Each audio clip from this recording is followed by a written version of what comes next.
Sinungaling?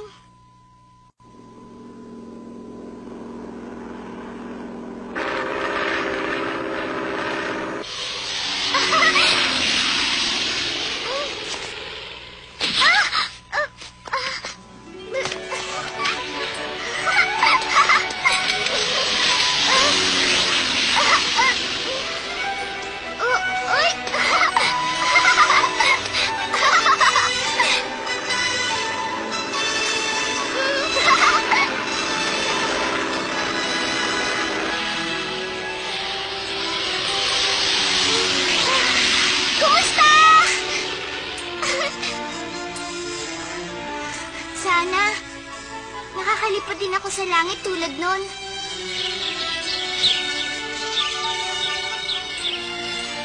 Sa wakas, magsisimula na rin ang klase. Masaya siguro. Oh, tama nga. Ang dami kong natutunang iba't ibang mga bagay. Tuturuan ko yung iba pa. Magandang pagbabago ito para sa akin. Tatamaan kong 2 ibon ng isang bato.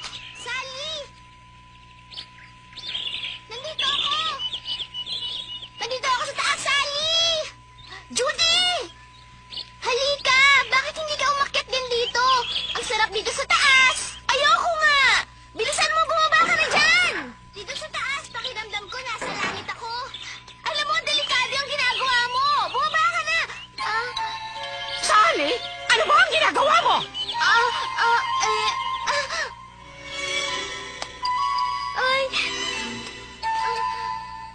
Naku, lagot na naman! Ay! Judy, abot! Ano ba ang ginagawa mo? Diyos ko! Ang mga ginagawa ng batang ito ay kakaiba talaga! Judy, abot! Halika nga rito! Opo. Gaano ka ba katagal maglalakad-lakad na nakaga? Sige na, isuot mo na yan! Bilisan mo! Bilisan mo! Tapos na po, nasuot ko na nga. Judy, alam mo na kung anong sasabihin ko, hindi ba? Wala ano naman ba talaga ang gusto mo? na nagsasabing hindi kami pinapayagang umakyat sa bubong. Kung ganon, idagdag mo na rin yung patakaran na yan doon sa iba pa at sa lalong madaling panahon. Opo, idadagdag ko na. Wala nang larawan, isulat mo na lang yung mga sinabi ko. Opo, wala nang larawan. Sulat na lang. Mag-iingat na po ako simula ngayon. Sandali lang. Ay, nako. Hanggang ngayon, masunuri pa rin naman siya. Oh! Ang mga mag-aaral ay hindi maaaring umakyat sa bubong kapag nandiyan si Miss Sloane. Ano ba ito? Pasensya ka na kung nadami ka sa akin, Sally, ha?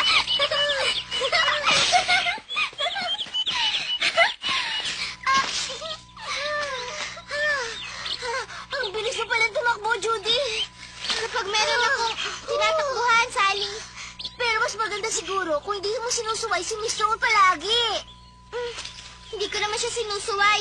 Hindi lang talaga kami magkasundo. Sally, magsisimula na yung klase. Dali lang. Sally, ano yun? Mabait kayo magiging guro natin? Hindi ko alam. Iniisip ko kung anong mga ituturo niya sa atin.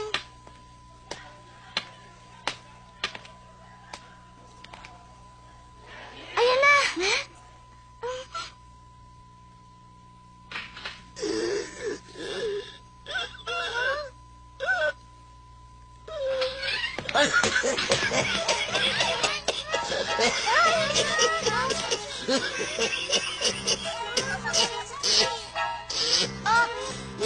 Ayos lang po kayo, sir? Naumanhig. Ayos lang ako. Wala ito. Inubo lang ako.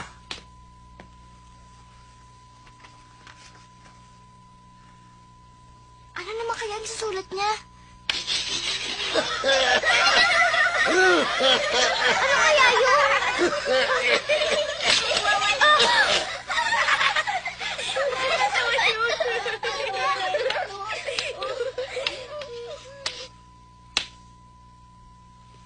Mga bata, ito ang pangalan ko. Herman Milner. Tuturuan ko kayo ng English ngayong taon. Ngayon, bago ako magsimula ng leksyon, meron kayong pagsusulit para makita ko kung nag-aaral pa rin kayo. Ikaw na nasa harapan. Kilala mo si Maurice Maeterlinck? Ako po ba? O, ikaw nga. Sagutin mo ang tanong. Sabihin mo muna ang pangalan mo. Ako po si Judy Abbott. Sinabi mo bang pangalan ay Judy Abbott? Wala namang pangalan na ganyan na nakasulat dito. Alam ko po. Ahem! Ano, tumahimik kayo sa klase ko. Ako po si Judy Abbott. Yun ang pangalan ko. Magaling. Sagutin mo ang tanong. Alam nyo, hindi pa po namin nakikilalang isa't isa. Kaya hindi ko po alam kung sino si Maeterlinck. Sagutin mo ako ng seryoso. Si Maeterlinck ay may akda ng Bluebird. Meron pong manunulat dito sa silid-aralan?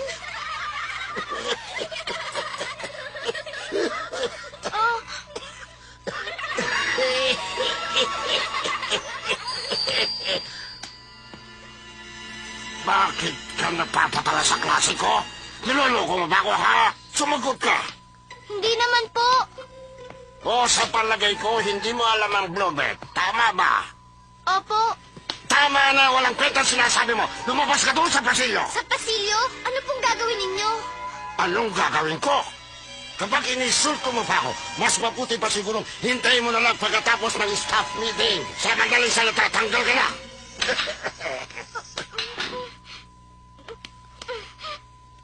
Hindi ko naman talaga alam kung sino siya eh. Ba't kailangan kong tumayo dito? Sige, Julia Pendleton. Po? Siyempre, kilala mo si Maeterlinck, hindi ba? Siya ay isang Belgian dramatist at poet.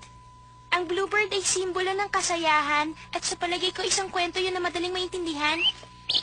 Judy, hindi tama niloloko mo ng gano'n ng guro natin. Alam mo ba? Pero hindi ko naman siya naloloko, Sally ah. Ano? Kung gano'n, hindi mo talaga kilala si Maeterlinck. Hindi ko pa siya naririnig o kaya nabasa ang mga sinulat niya. Kung gano'n, sasama kita sa lugar na gustong-gusto ko. Halika na! Saan?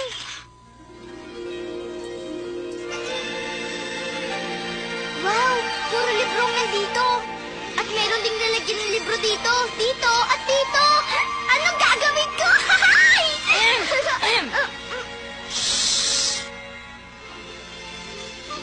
Judy, kailangan tahimik ka sa silid-aklatan. Kung hindi, makakaistorbo ka.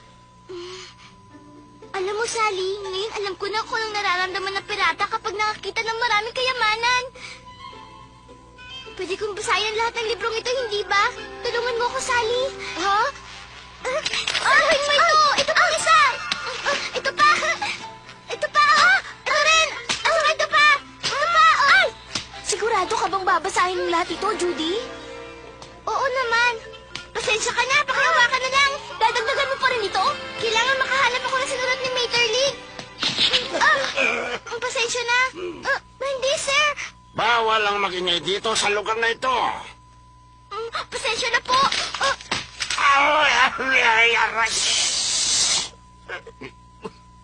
Nakita ko na yung Bluebird, Judy. Talaga? Sige po, sir. Sana gumaling yung ubo nyo.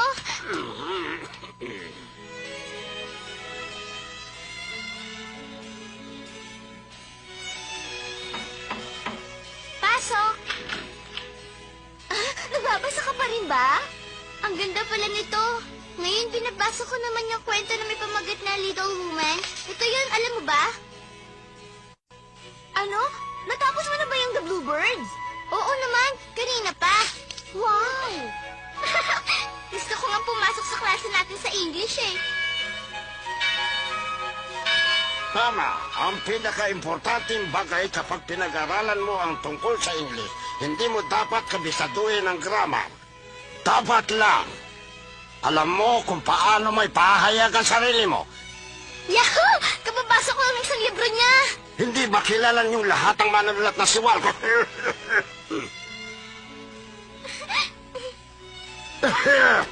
Ngayon, tungkol sa mga librong sinulat ni Walco. Sally McBride, anong libro ang nabasa mo? Nabasa ko po yung A Tale of Young Grass. Tama, Tale of Young Grass. Isa sa mga sikat na sinulat ni Walco. Nabasa ko na yan.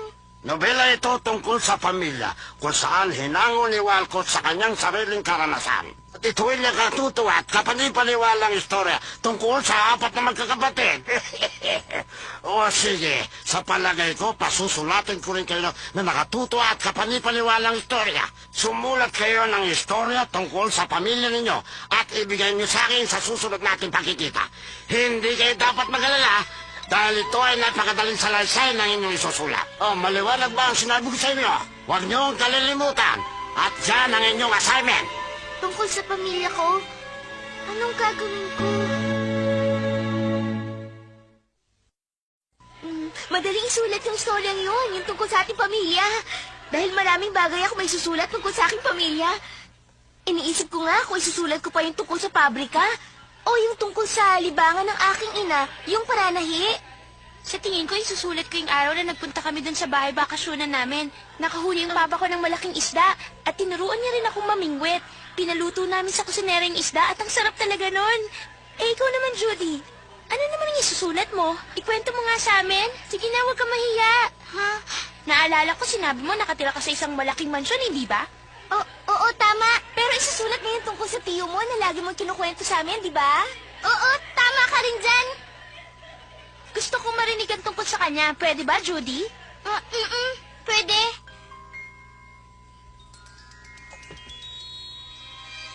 Tama, Judy. Ang nag-iisang pamilya ko ay si Daddy Longlegs na sumusuporta sa akin. Kaya wala akong magagawa kung hindi ang isulat ang tungkol sa kanya.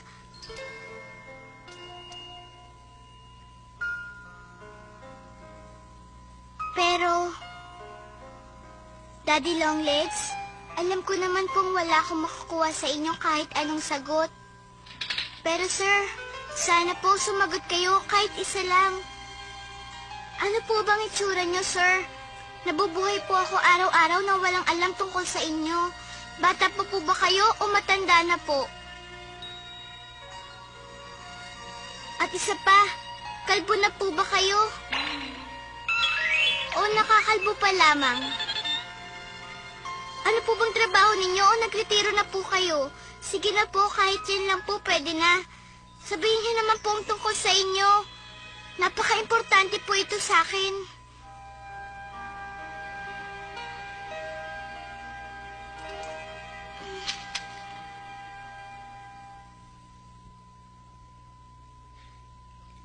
Kaya kapag ang gilid ng A at B ng tatsulok ay pareho, ang D ay kalahati ng haba ng C. Sumunod, kapag ang gilid ng B ay doble ng haba sa gilid ng A, ang D ay nagiging 1/3 ng haba ng C. O sige mga bata, yan na muna ang leksyon natin ngayon. Judy, pasensya ka na, baka meron akong dumating na mahalagang sulat. Pasensya na po kayo.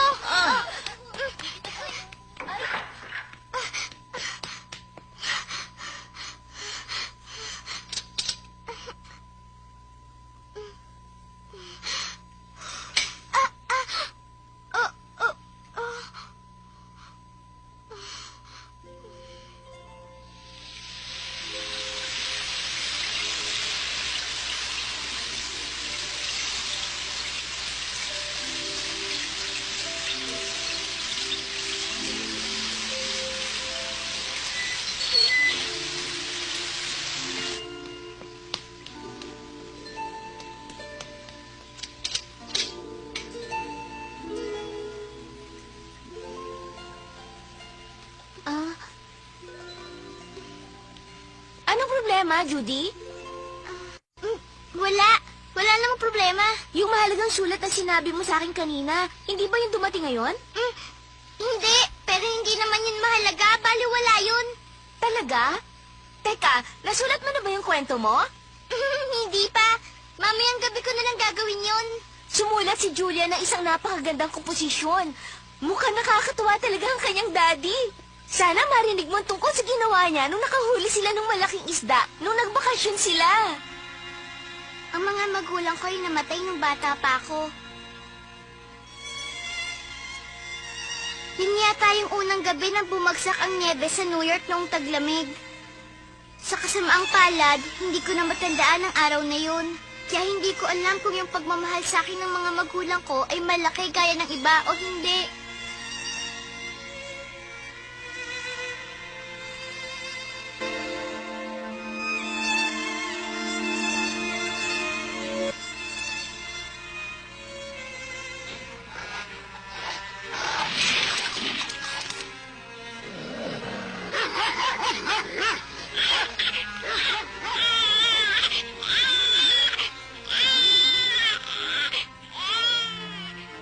Ano ba yung ingay na yan? Isa na namang iniwang sanggol. Sana iniisip ng mga tao nangyayaring kaguluhan kapag nagtatapos sila ng mga sanggol. Papa, meron na naman pong iniwan na sanggol. Ang sama naman ng magulang niya. Gayunman, dahil natutulog ako at hindi ko alam kung ano nangyayari, mahal ko pa rin ang mga magulang ko kahit na hindi ko na sila matandaan pa. Sino nagbigay sa'yo ng pangalan? Gayunman, pinagpala naman ako sa mga kaibigan. Wala kang papa at mama. Kaya sino nagbigay ng pangalan mo? Judy Abbott, totoong pangalan mo yan, hindi ba? Sabi ng papa ko, yung guro sa ampunan lang ang nagbigay sa'yo ng pangalan. Tama na yan. Sobra na kayo ah. Ano ba kayo? Oh, Judy, alam ko nakakalungkot yan na wala kang papa at wala kang mama. Pero ayos lang yun. Dahil kaibigan mo kami lahat. Napakabait nila. Napapaiyak nga ako sa kanila.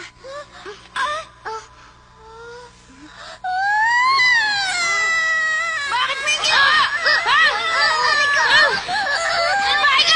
At yung bahay ng mga kamag-anak ko na nag-alaga sa akin, talaga namang isang napakalaking mansyon. At maraming hardinero nagpapanatiling malinis ang hardin. Si Miss Lipet na isang empleyado ay maraming nituro sa aking bagay. Gusto mong malaman kung saan galing yung pangalan mo? Tignan mo ang unang pahina ng librong to. Telephone book? Abot, ang unang pangalan na nakalista dyan sa telephone book. Saan po nanggaling ang Judy? Yun ang pangalan na nakaukit sa isang lapida na malapit dito. Sa isang lapida? Oo, kaya sana mabuhay ka pa ng matagal kaysa doon sa taong yon. Pero hindi mo kami masisisi. Isa pa, hindi naman kami nagpalathala sa lahat ng dyaryo at nagsasabing kung pwedeng isulat niyo ang pangalan ng bata pag iniwan niyo, hindi ba? Si Miss Lipet ay palabiro din kung minsan. Hindi lang yun, meron din siyang talento sa pagtuturo. Siya ang nagturo sa akin na maglinis ng bahay. Tinuruan din niya akong mag-ayos ng gamit ko. At kung paano manahi, utang ko lahat kay Miss Lipet. Kahit nakasama ko siya palagi, lumaki ako na hindi umaasa sa iba. At siya namamahala sa lahat ng mga mababait na empleyado. Siya ang dahilan kung bakit nandito ako ngayon.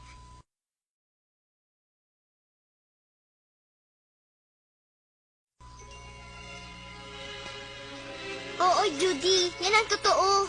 Napakatangkad niya at mayroong mahabang binti.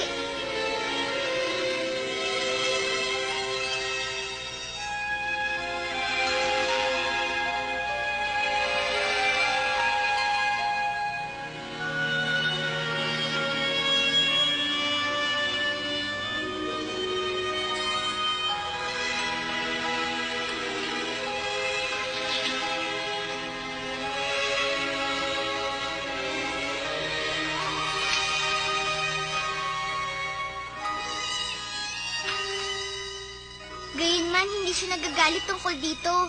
Siya ay mabait at may magandang kalooban.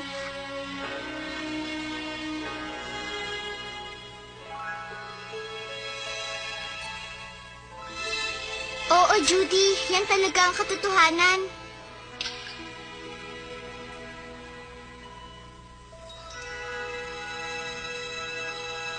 Napakatangkad niya at mayroong mahabang binti. Tawag ko sa kanya Daddy Longlegs. Gayunman, hindi siya nagagalit tungkol dito. Siya ay mabait at may magandang kalooban at mapagbigay pa siya. Lagi niya ako binabantayan. At para siyang papa ko kahit hindi naman.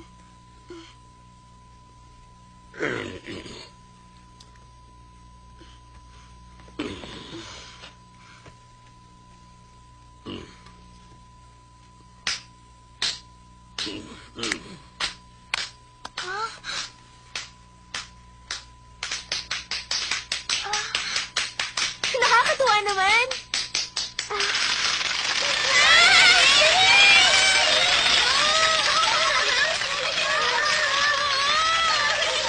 Daddy Longlegs, isa na po ako sinungaling na bata.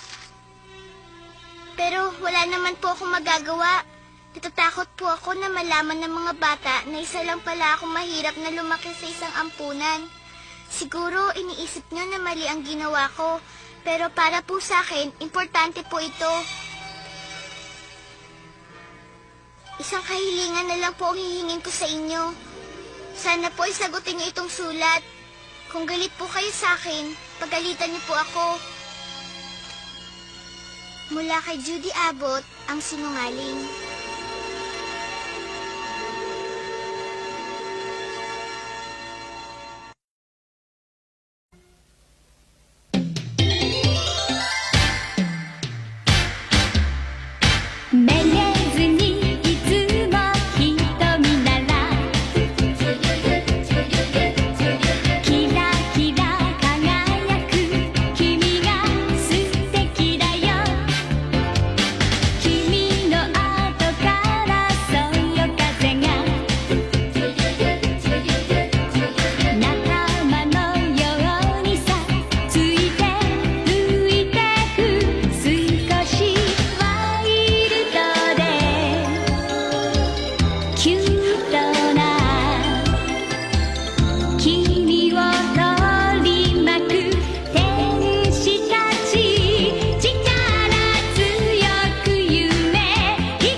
認め